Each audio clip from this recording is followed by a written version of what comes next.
Let's take a closer look at another restructuring at the Aston Martin F1 team. After Adrian Newey started as managing technical partner in early 2025, he could concentrate on the 2026 development and observe how the team works in the design office and at the track. CEO and team boss so far was Andy Cowell, former head of the Mercedes engine division, and also he just started in this role in the 2025 season. In the meantime, Enrico Cardile wanted to join Aston Martin as CTO, but had to wait until summer 2025. So Stroll brought in a lot of big names, and now they need to learn how to work together.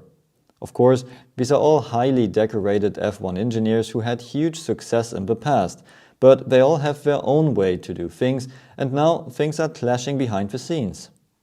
The biggest asset Stroll has is Adrian Newey.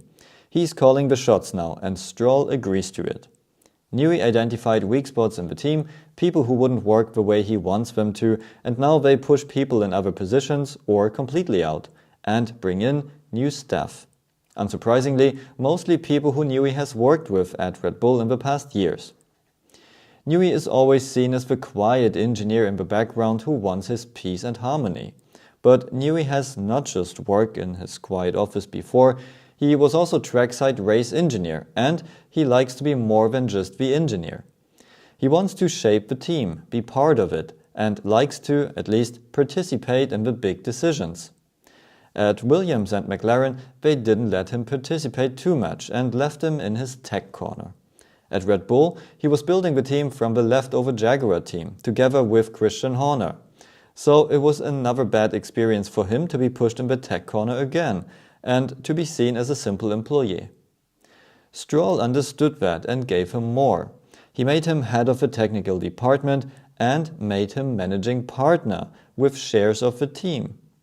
Newey is free to make his decisions now, while Cardile joined the team as CTO in the meantime. So let's see how this works out. In the past weeks, rumors came up that there are tensions within the team about the aerodynamic development direction, drivetrain integration, and general packaging.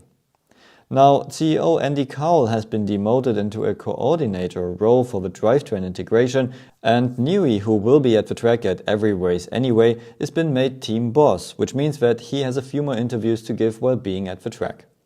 Business matters will be handled by Stroll, so we have a similar situation like at McLaren. For the last race in 2025, Mike Crack will handle things, as Cowell is already in his new position. For Newey, it's the highlight of his career now. He has the power to make all big decisions, he has the financial backing, and he is the shareholder of the team. So if success doesn't come now, his own head could be on the line in the future. As we know from other projects, constant organizational changes are slowing progress down. So let's see how this one will work out. In the past years, we have seen that engineers leading F1 teams can be very successful. So what do you think? Is it a good idea to have Newey at the top of Aston Martin now, or will this take too much time from him to focus on his design role? Let me know in the comments below and see you at the next video.